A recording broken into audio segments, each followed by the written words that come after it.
Hi, this video is to show you how to program the new BlumSafe keypad. First, we will unlock the safe. You can press down there, 2, 3, 4. I have my safe pre-programmed with the standard 1, 2, 3, 4 code. On the back of the safe, you'll also see the reset button. We are going to press the reset button.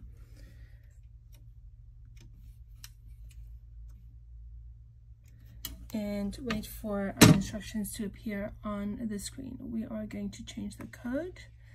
You can enter any code that is 4 to 10 numbers long.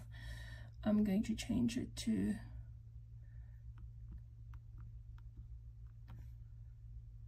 £80. Change, okay.